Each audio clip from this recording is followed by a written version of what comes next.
Hoje nós vamos falar sobre um tema que para mim, para quem estava no grupo eu falei, né, que provavelmente é o mais interessante de todo o catecismo e de toda a fé católica, que é a questão da existência de Deus. Então hoje a gente começa a falar sobre o primeiro artigo do Credo. Creio em Deus Pai Todo-Poderoso, Criador do céu e da terra.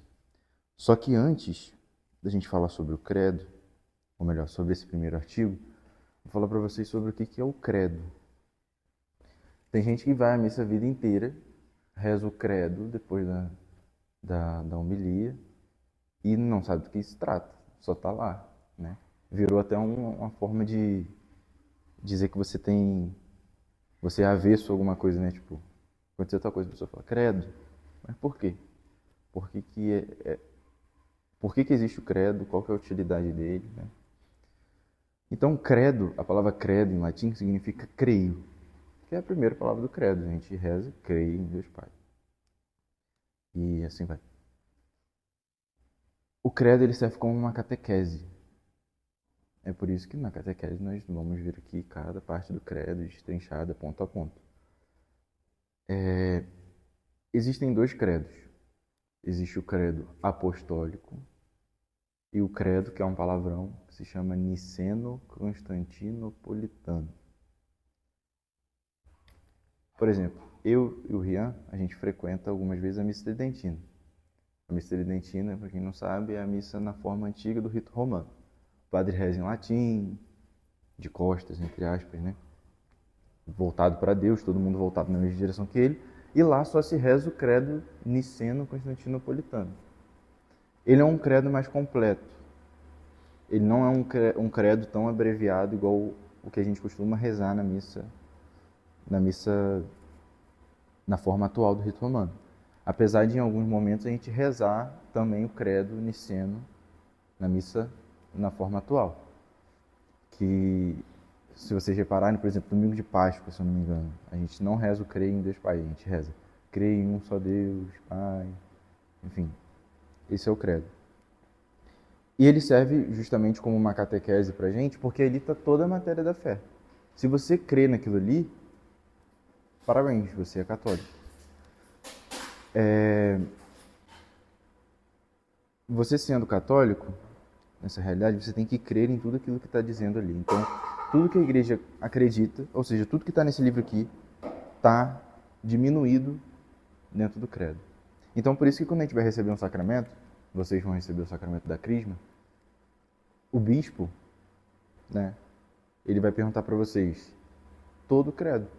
Crê em um só Deus, Pai Todo-Poderoso? Aí tem aquele rito, né, todo mundo com a velhinha na mão, responde creio.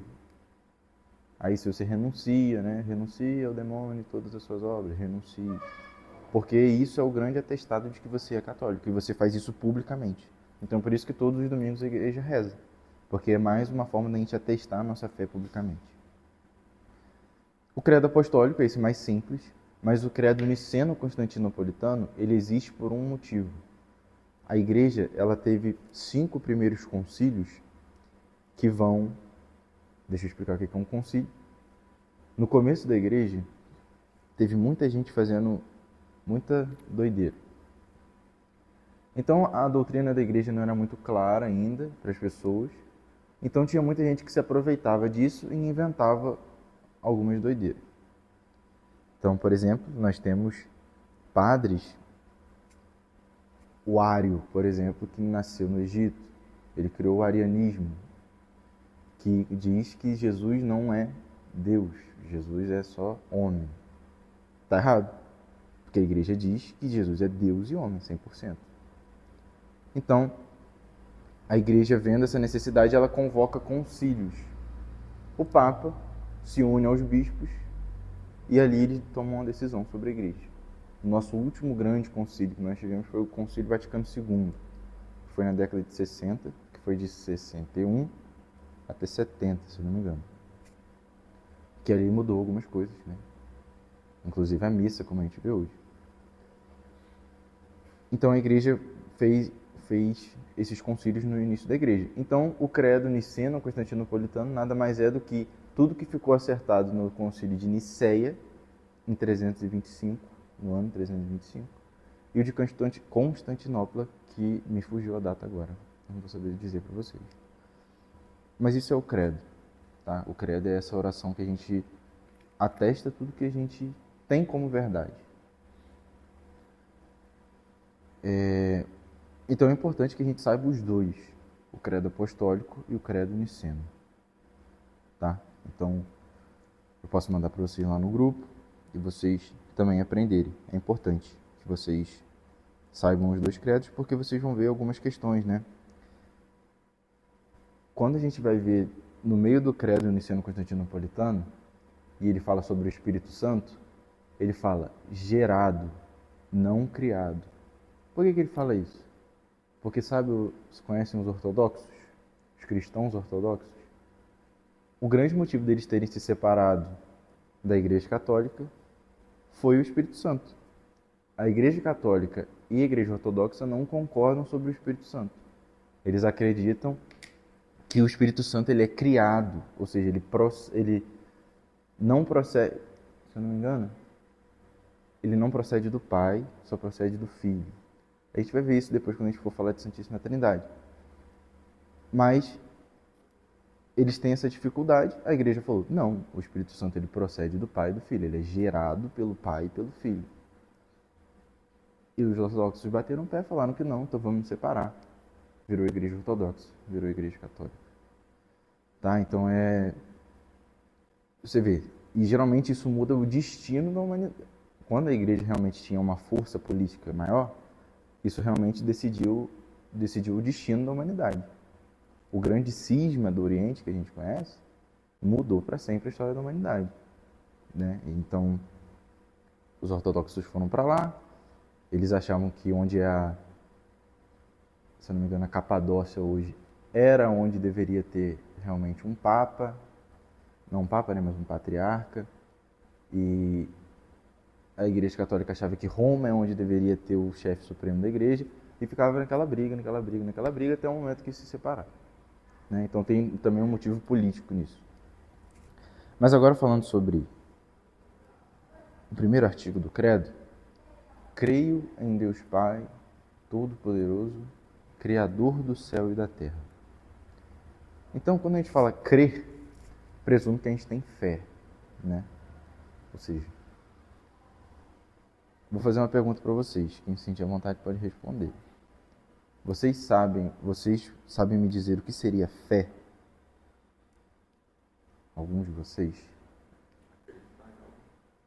Acreditar. E mais especificamente para a Igreja Católica, é crer na verdade revelada por Cristo, que se dá em 3 condições. Pelo sagrado magistério da Igreja, pela santa tradição e pelas sagradas escrituras.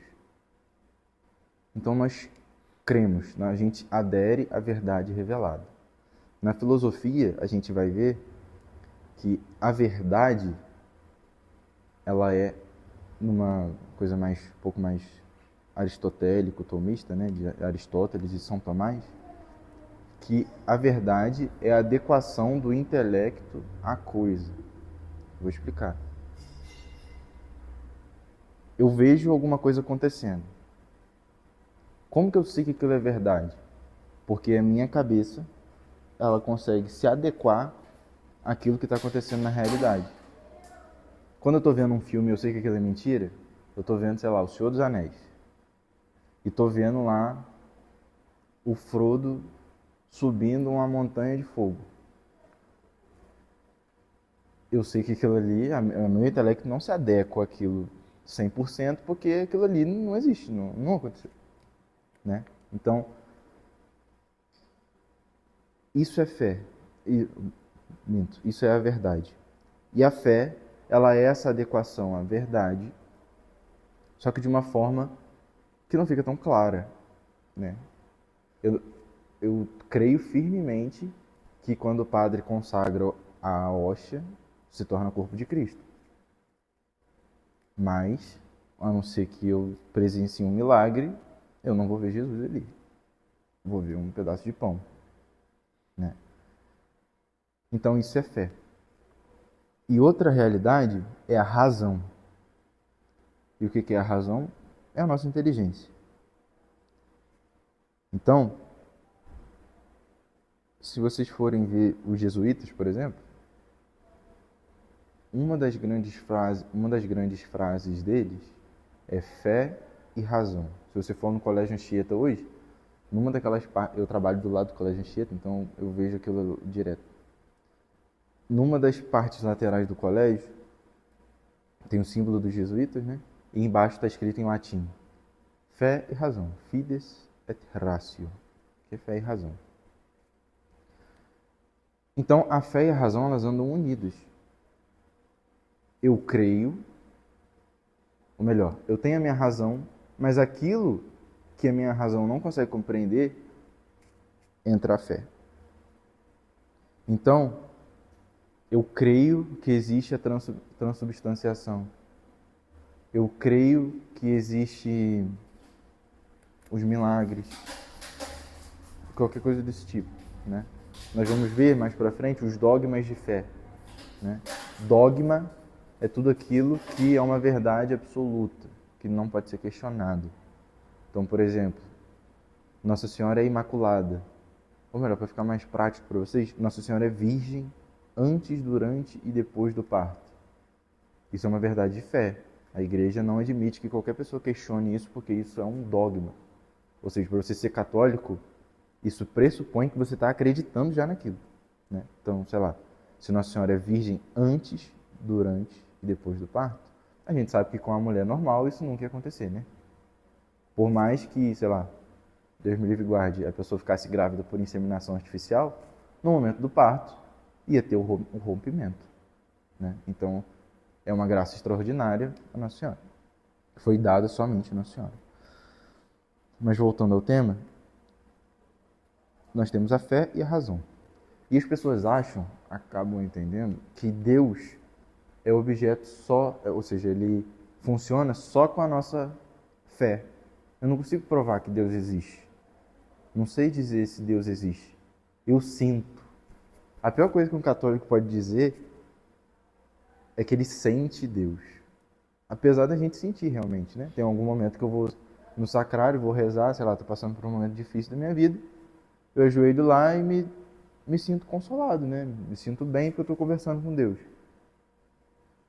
Isso de modo muito particular nosso, ou seja, só nosso, pode ser uma coisa que mostra que Deus existe? Pode ser.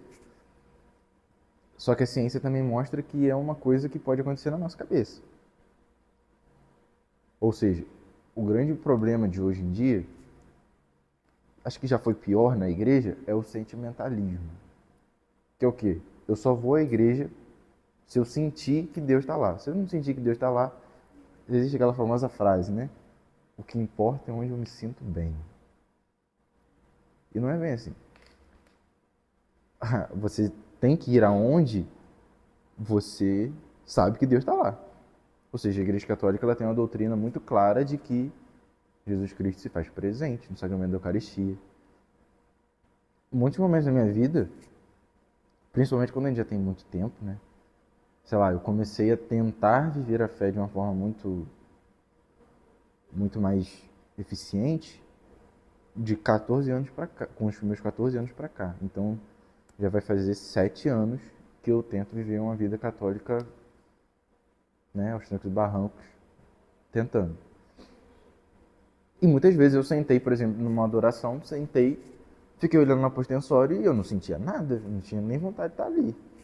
Mas isso é o natural, né? Então, você tem, por exemplo, Santa Teresa d'Ávila, carmelita, né?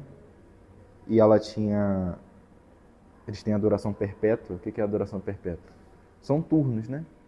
De que não pode deixar o Santíssimo Sacramento sozinho na igreja. Ou seja, então ia ter irmã lá que ia acordar de madrugada e ia ficar lá na capela trocando. Isso existe até hoje, né? Os mosteiros de adoração perpétua. Você fica lá e você nunca deixa o Santíssimo sozinho, tem sempre alguém. E no momento do turno dela, ela falou: Senhor, eu não tenho a menor vontade de estar aqui, tô com sono, tô cansada, queria dormir, então para isso eu vou ficar contando os tijolos da capela aqui, porque eu não tenho a menor vontade de estar aqui, mas vou fazer companhia, só que eu não quero. Então vou ficar aqui contando. Ela começou a contar. E Jesus apareceu para ela e elogiou ela, falou: mesmo sem vontade, você esteve aqui comigo, né? Então, lógico, isso é uma coisa que aconteceu com Santa Teresa d'Ávila.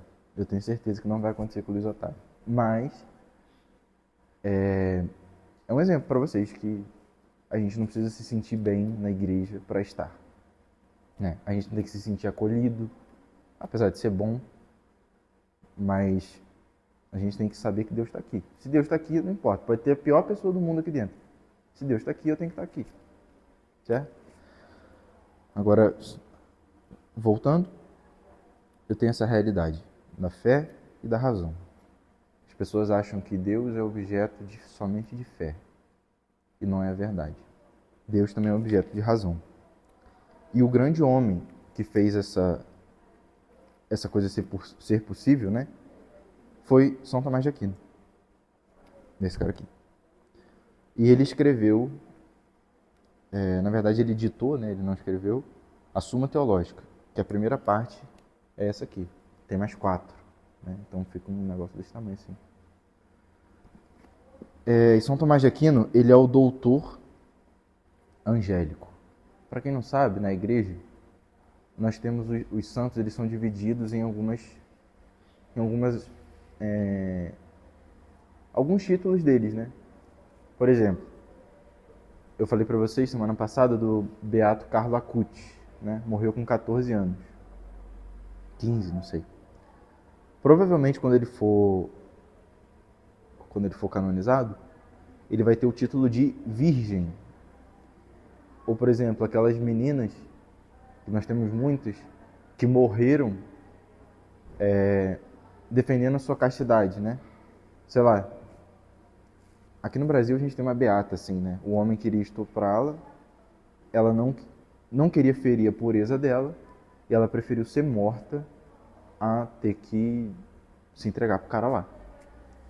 E ela, se eu não me engano, não é Odetinha, não. Eu esqueci o nome dela.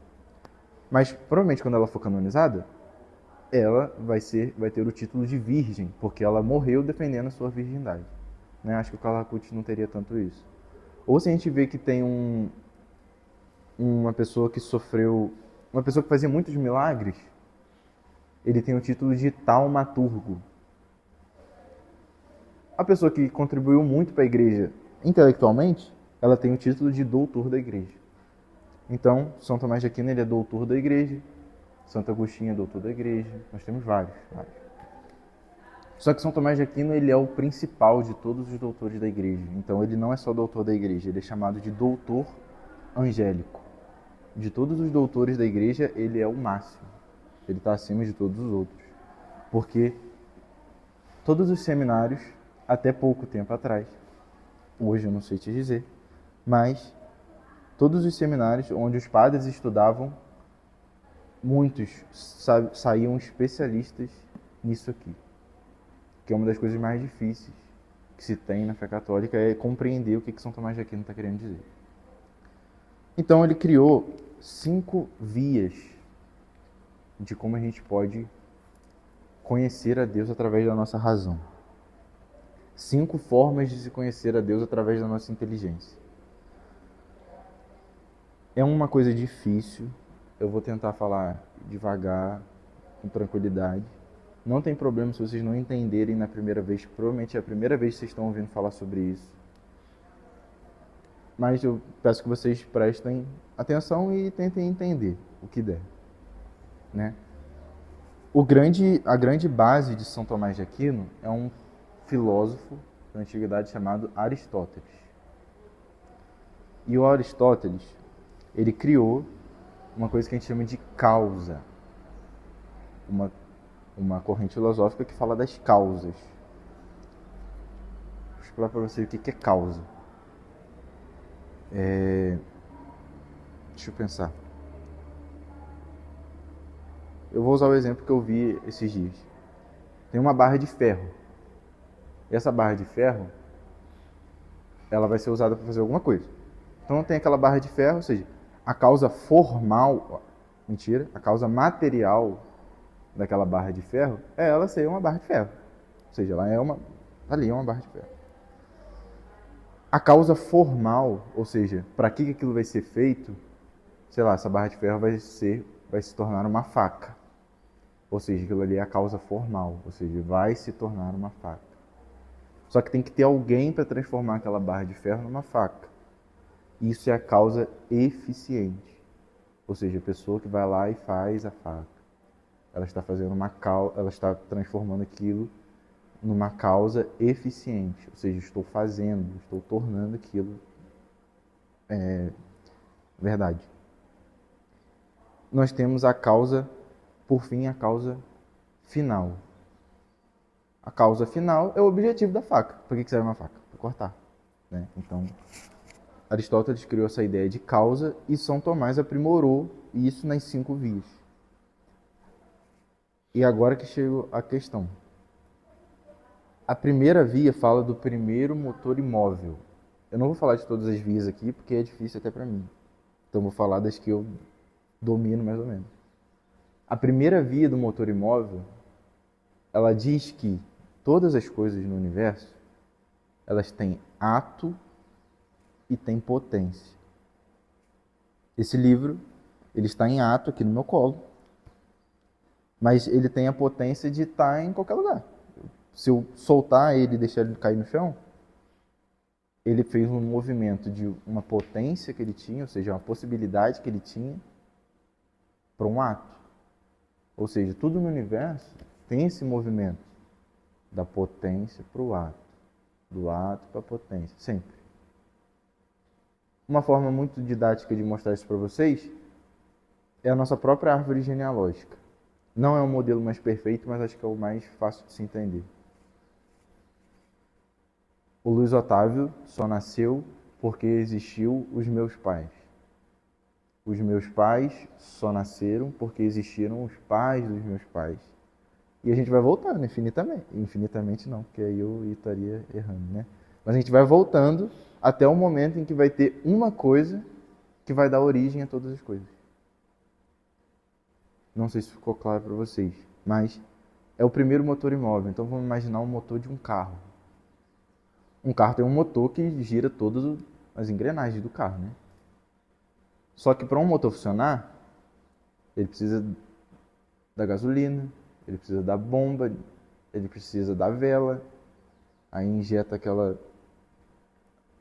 gasolina na vela, que solta uma corrente elétrica, aquilo gera combustão e o carro funciona. Só que Deus é como se ele fosse um motor que movimenta um carro, que ele não precisa de nada para mover esse carro. Então, vamos imaginar que tem outra coisa que é do dominó, por exemplo, né?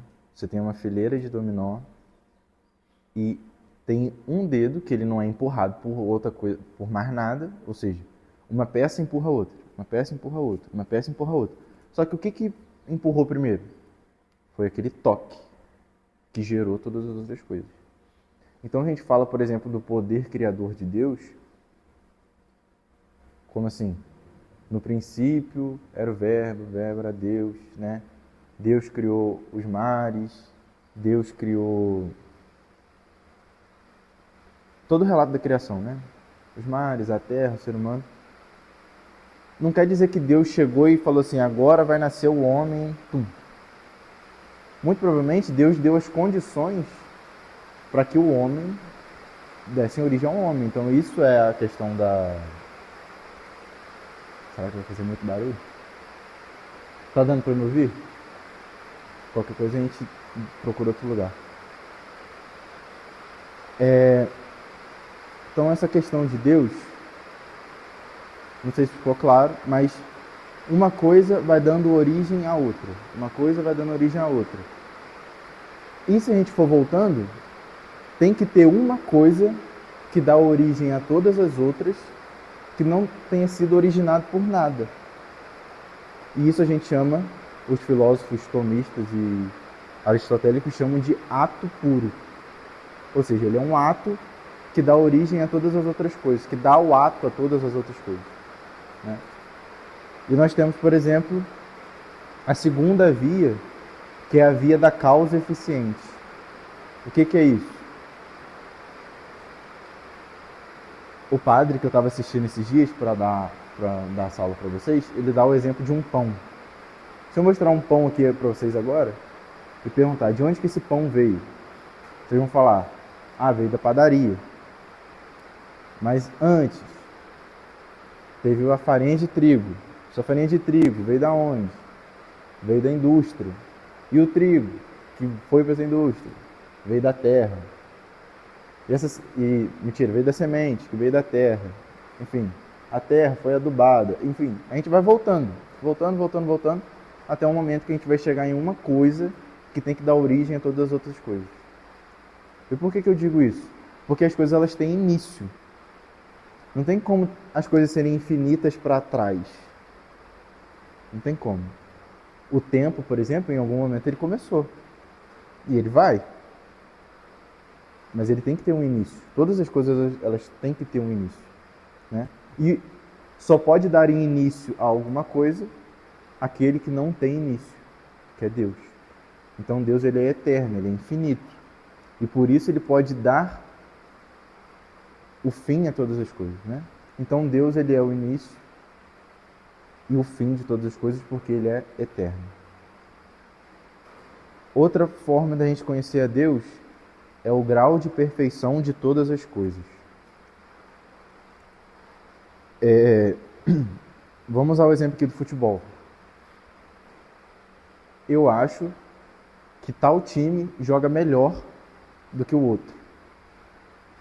Eu acho que o futebol praticado pelo Fluminense do Fernando Diniz é melhor do que o futebol praticado pelo do Mano Menezes. Vamos pensar assim.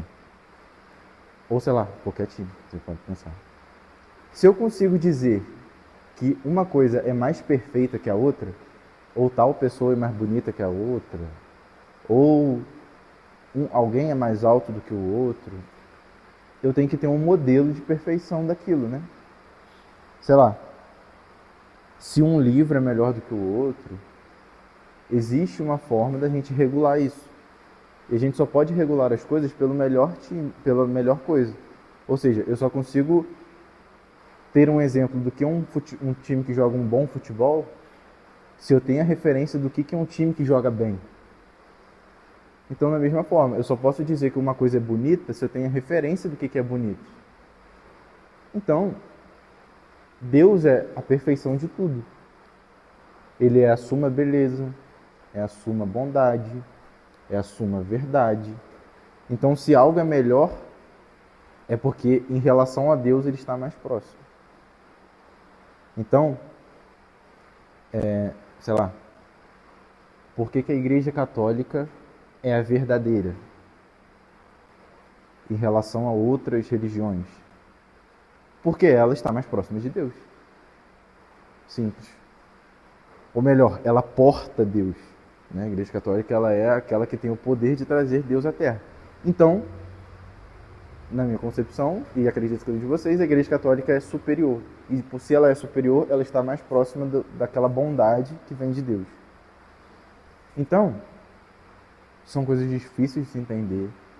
Eu sei que provavelmente é a primeira vez que vocês têm contato com isso. Mas é importante até que se vocês tiverem curiosidade de pesquisar e entenderem um pouco melhor.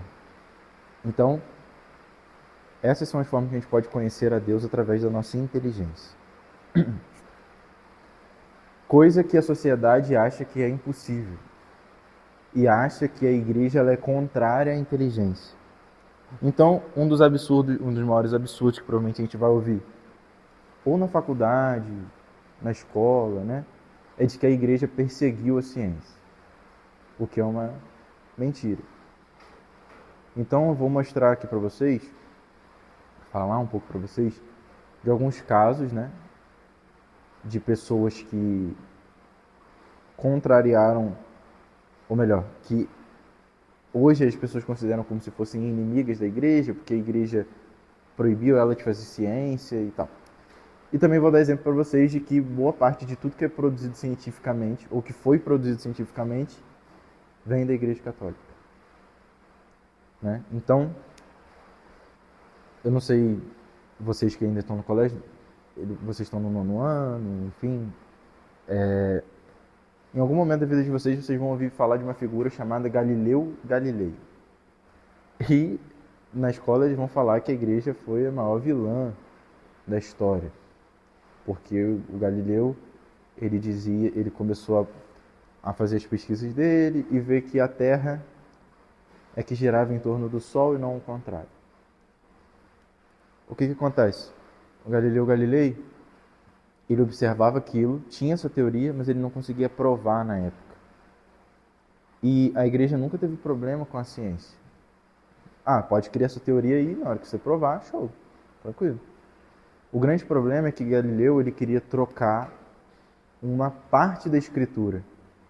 Ou seja, ele estava fazendo a teoria dele, ele não tinha como provar, e ele estava começando a querer meter o dedo na igreja, pedindo para a igreja mudar uma parte da Bíblia. Um leigo tem poder de fazer isso? Não tem. Ele não vai mudar. Nem o Papa pode mudar uma passagem da Bíblia. Né? Não existe isso. E ele queria mudar a passagem da Bíblia, porque, se eu não me engano, é o livro de Josué, que fala que o sol parou. Só que aí Galileu falou, não, o sol não tem como ter parado. Quem parou foi a Terra. Sendo que é um grande desconhecimento dele que a Bíblia ela também trabalha com símbolos, né? Ou seja, a Terra pode ter parado. E foi dito que o Sol parou porque é o ponto de perspectiva das pessoas que viram aquilo na época, né? Então ele começou a querer meter o dedo na igreja. E a igreja deu a ele a condição de ficar internado numa casa até o fim da sua vida. Só que o que poucas pessoas sabem é que o Galileu era católico, que a filha dele era freira, de que ele morreu recebendo os sacramentos, de que ele sempre amou a igreja, ele era católico. Só que ele foi desobediente. Então, só que a igreja trata como se a igreja fosse a burra da história, né? Como é que pode? A igreja não acreditava de que a Terra girava em torno do Sol, né? É um exemplo. Só que o que a igreja vem provar é que ela é a grande responsável por muito do que é feito de material científico ou de que já foi criado, né? Então, o primeiro a estabelecer de que não era o Sol que girava em torno da Terra, mas a Terra que girava em torno do Sol, foi um padre chamado Nicolau Copérnico. Foi ele o primeiro, muito antes de Galileu Galilei, e na escola a gente aprende uma coisa totalmente contrária ao que é a verdadeira história. Agora eu vou dar exemplos para vocês de alguns padres que foram importantíssimos na história da ciência. E o primeiro deles, eu posso dizer que é o padre Georges Lemaitre. Vocês conhecem a teoria do Big Bang? Vocês devem, não de conhecer, mas assim, vocês sabem que existe a teoria do Big Bang, né? O criador dela foi um padre, chamado Padre Georges Lemaitre, que criou a teoria do átomo primordial, que nos ajuda a entender, por exemplo, o primeiro motor imóvel. Vamos parar para pensar.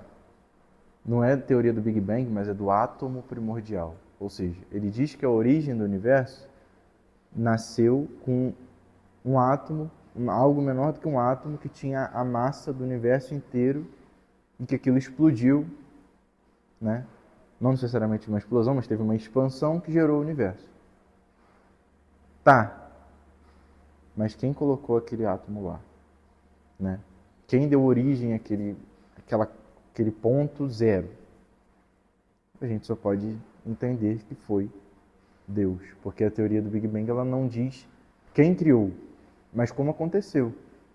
Então a gente consegue falar, poxa, seria muito estranho que existisse um átomo extremamente pequeno e que aquilo se expandisse.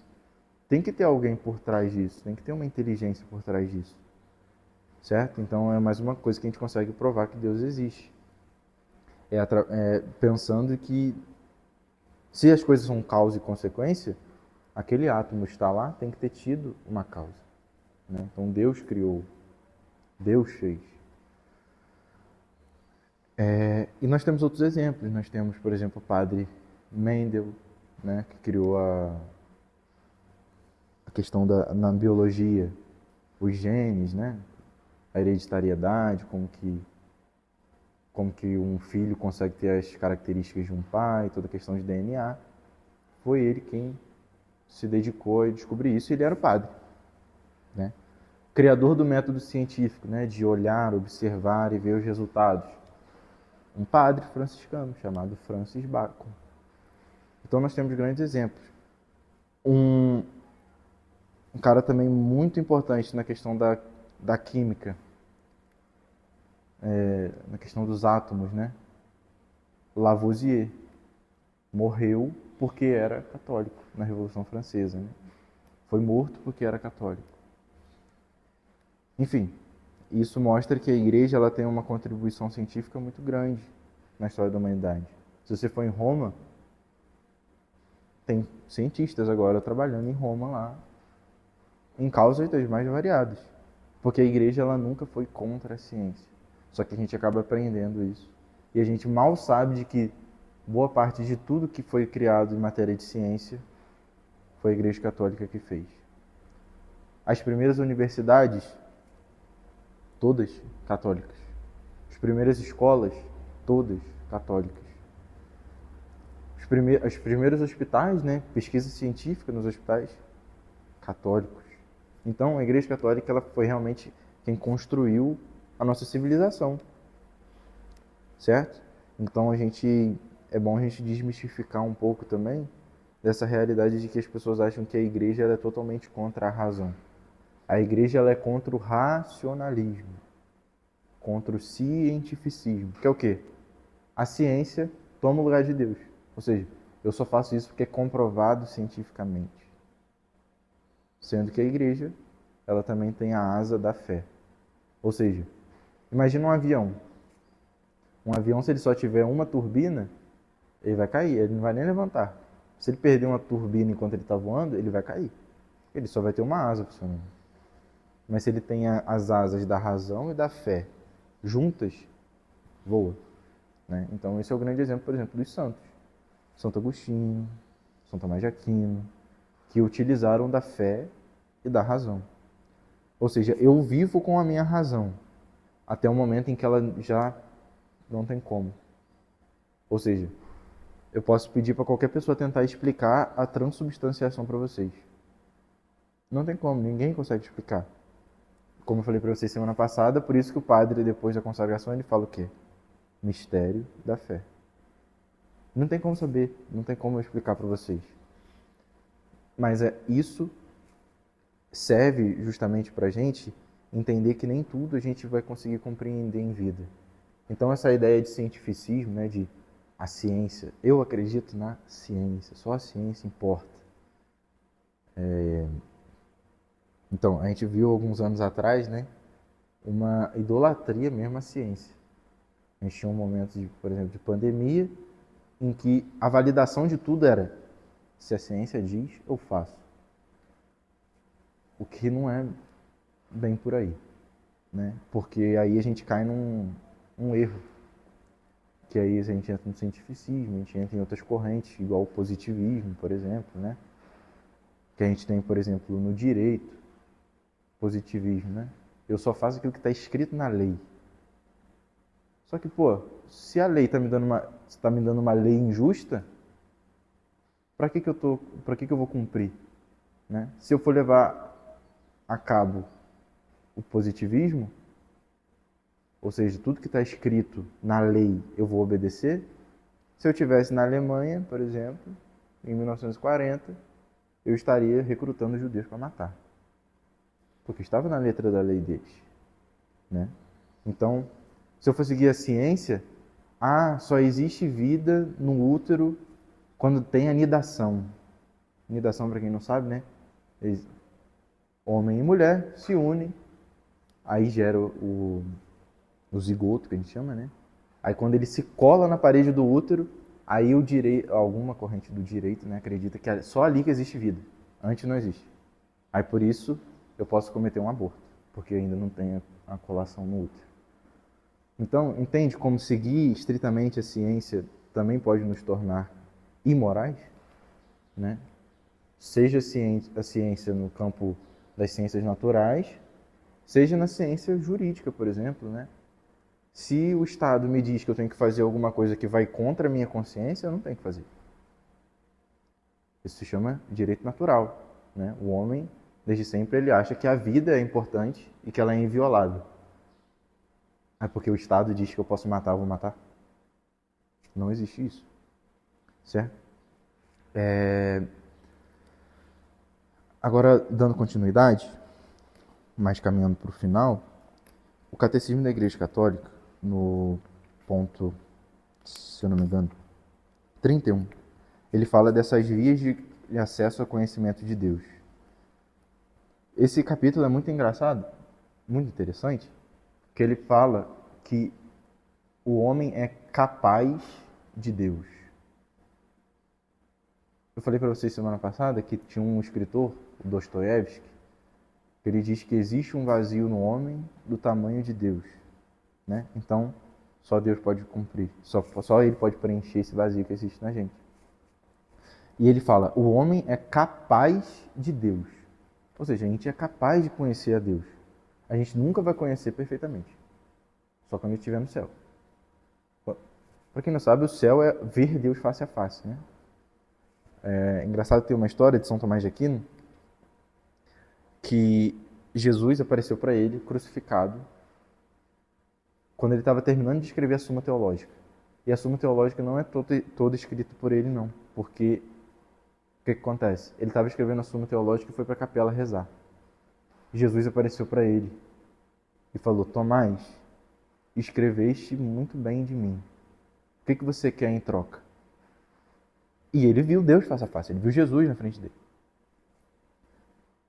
E ele falou, nada mais do que a ti, Senhor. E dizem que depois disso ele meio que ficou meio biruta. Por quê? Ele viu Deus. Ele não tinha mais motivo para viver. A gente vive aqui nessa terra, a gente acha que tudo é muito bonito, muito legal, as coisas não dão motivo de viver, até o momento em que a gente morrer e ver Deus face a face. No momento que a gente vê Deus face a face, a gente não vai desejar mais nada dessa vida. Então você pode ver que São Tomás ele ficou meio desligado desse mundo depois que ele viu Jesus. Aí, inclusive, ele queria botar fogo na Suma Teológica. Imagina, a igreja não teria um dos maiores tesouros dela. Ele falou assim, não vou botar fogo na Suma Teológica porque o que eu vi não é nada comparado a tudo que eu escrevi. Aí o ajudante dele lá, né, o Reginaldo, falou, pelo amor de Deus, não faz isso, não sei o quê. Até que São Tomás faleceu e o Reginaldo teve que terminar de escrever a Suma Teológica. Né? Então, a Suma Teológica tem um finalzinho bem pequenininho, que é um apêndice, que não foi escrito por São Tomás, porque ele desistiu. Ele falou assim, não, eu vi Deus, eu não quero mais nada. Então, é um exemplo pra gente, né? De ver que quando a gente vê Deus face a face, tudo isso aqui que a gente vive não vai ser nada. Então, o Catecismo fala, criado à imagem de Deus, chamado a conhecer e a amar a Deus, o homem que procura Deus descobre certos caminhos para chegar ao conhecimento. Eles são chamados de provas da existência de Deus, não no sentido das provas que as ciências naturais buscam, mas no sentido de argumentos convergentes e convincentes, que permitem chegar a verdadeiras certezas. Estas vias para chegar a Deus têm como ponto de partida a criação, o mundo material e a pessoa humana. O mundo, a partir do movimento e do devir, da contingência, da ordem e da beleza do mundo. Pode-se conhecer a Deus como origem e fim do universo. Foi o que eu falei para vocês. O homem ele pode chegar a conhecer a Deus através do mundo material e da pessoa. O mundo a partir do movimento, da ordem e da beleza do mundo. Então, muitas vezes, sei lá, a gente está de frente com uma paisagem muito bonita, né? E a gente pensa como que Deus criou tanta coisa bonita. Ou seja, através da beleza do mundo, eu consigo saber que Deus existe. Ou através da perfeição do mundo, né? Um dos outros argumentos da existência de Deus, se eu não me engano, é dessa questão de que no universo não tem margem de erro.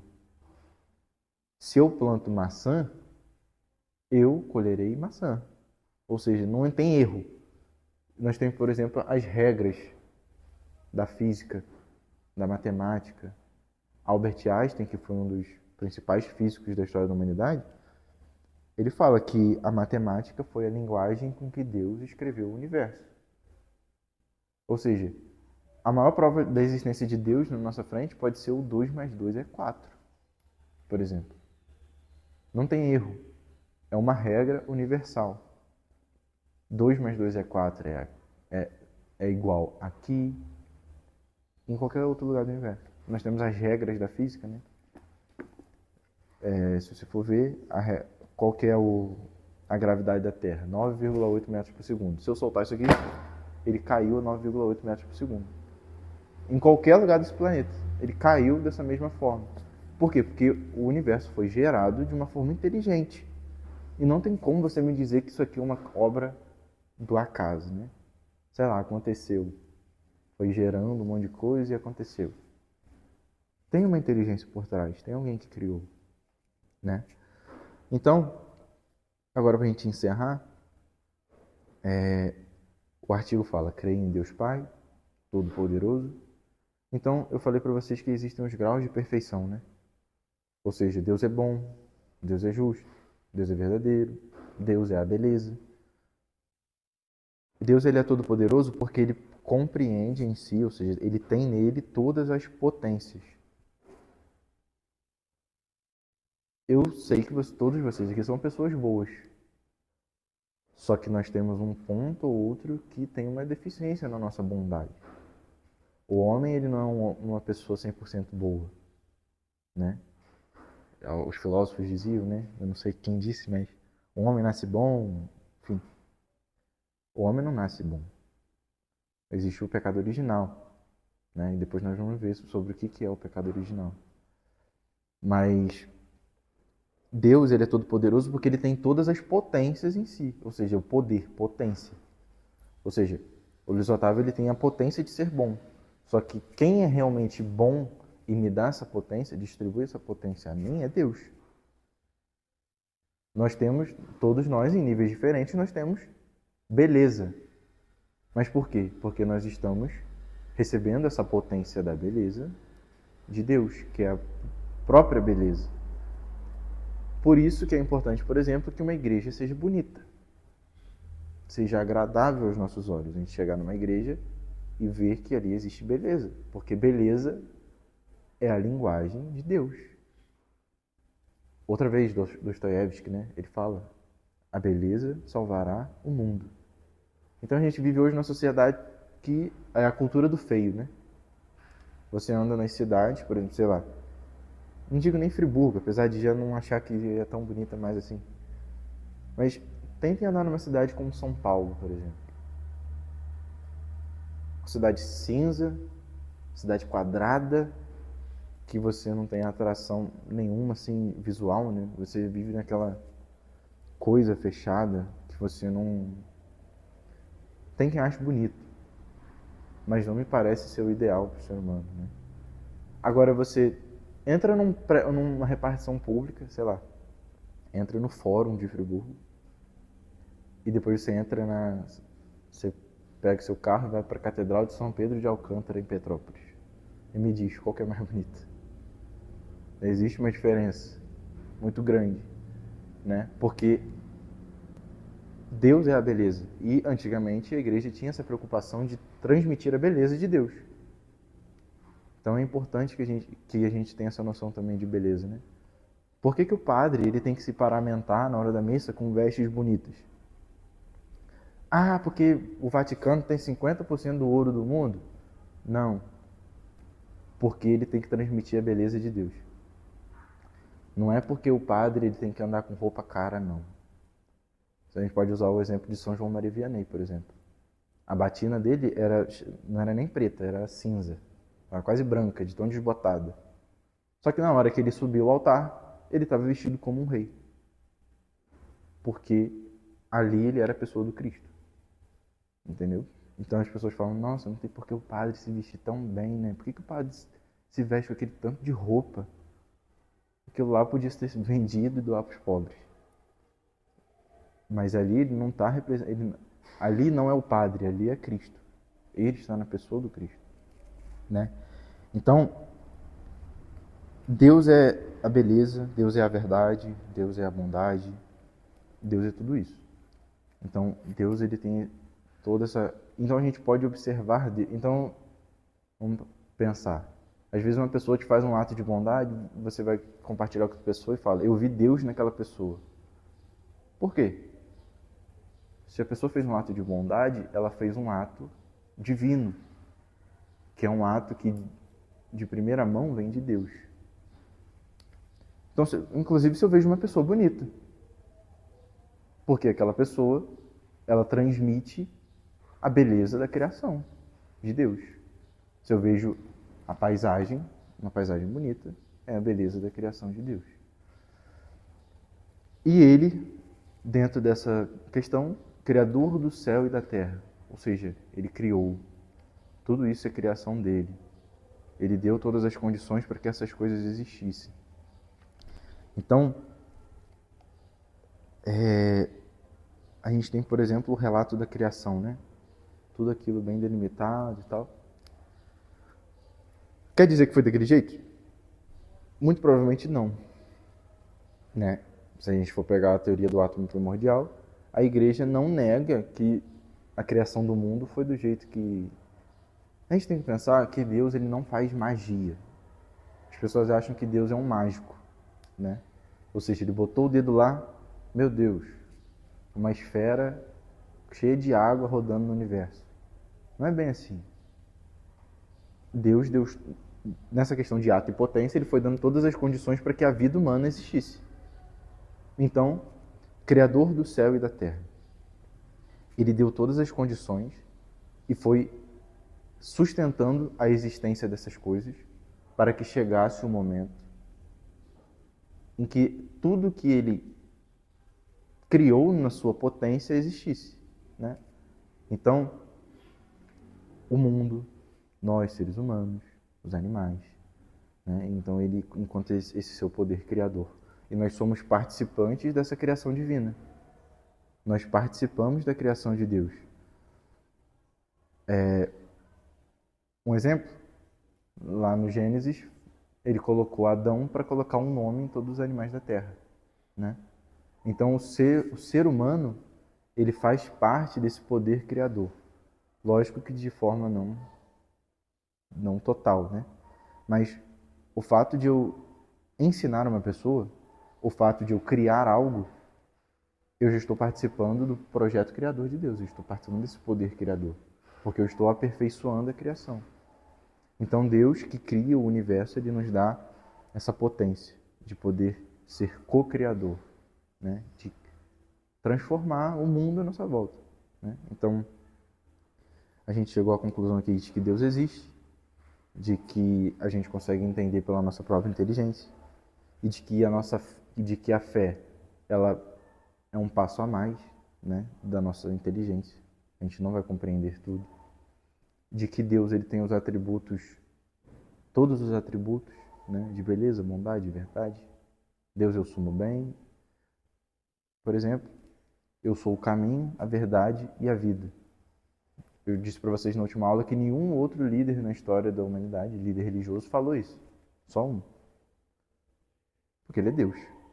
Ele é o caminho, a verdade e a vida. E todos os outros atributos bons, né? Deus, ele nos faz participar dessa bondade. Quando nós estamos participando, por exemplo, da missa, a gente está contemplando os atributos de Deus. A gente está contemplando a verdade, a beleza. E tem efeitos muito práticos, tá? Ano passado eu dei aula de catequese e teve uma menina que entrou no meio do ano. E eu falei numa das aulas que eu falei, olha, missa é todo domingo e que se for possível vá à missa todos os dias da tua vida. Semanas depois ela chegou para mim e falou, Luiz, a minha vida mudou completamente. Ela trabalha no centro, tem missa na catedral meio-dia, ela começou a ir na missa todos os dias.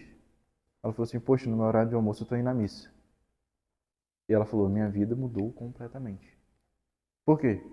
Porque ali na missa, acho que é o momento mais alto da nossa existência, em que a gente pode contemplar todos esses atributos de Deus. a beleza, a verdade, a bondade, né? Então é importante a gente participar e conhecer a igreja, certo? Então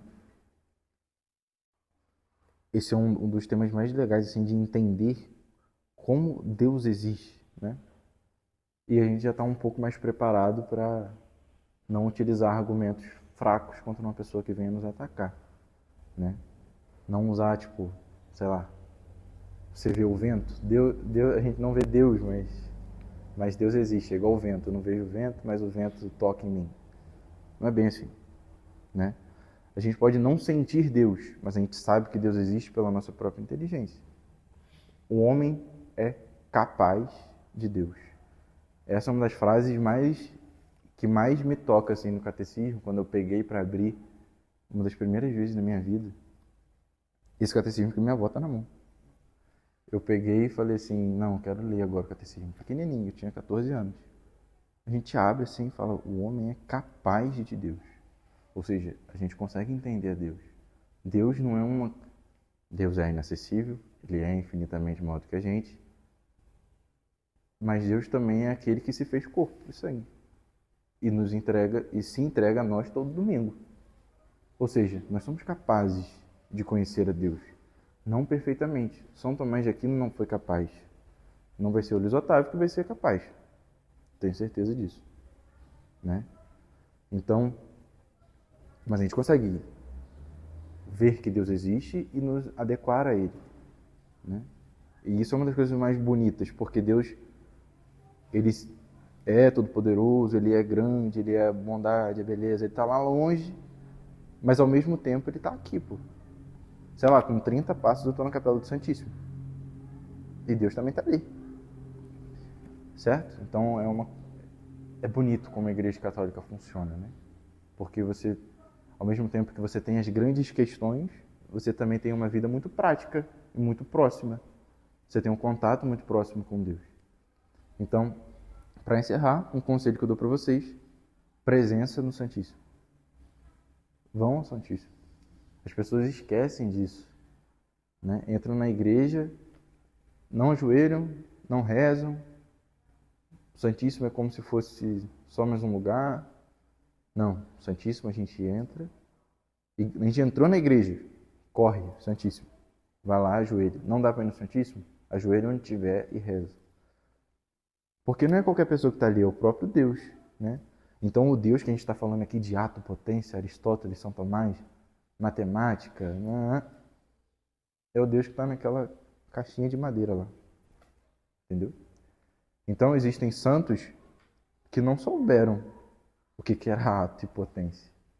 Tiveram santos que não souberam o que era filosofia. Tiveram santos que não sabiam nem ler, não sabiam escrever, mas foram santos, porque eles conheceram a Deus através do amor deles, através da oração, através do contato. Então Deus ele se revela aos grandes e aos pequenos. E muitas vezes, aqueles que são grandes em sabedoria são os pequenos diante do amor de Deus. Então a gente tem que ter o exemplo dos grandes homens. A gente tem que mirar, lógico que a gente nunca vai alcançar, um Santo Agostinho, que ele era grande na inteligência e grande no amor. A gente tem que mirar no São Tomás, grande na inteligência e grande no amor. E se não nos é possível ser grande na inteligência, isso é só uma coisa secundária.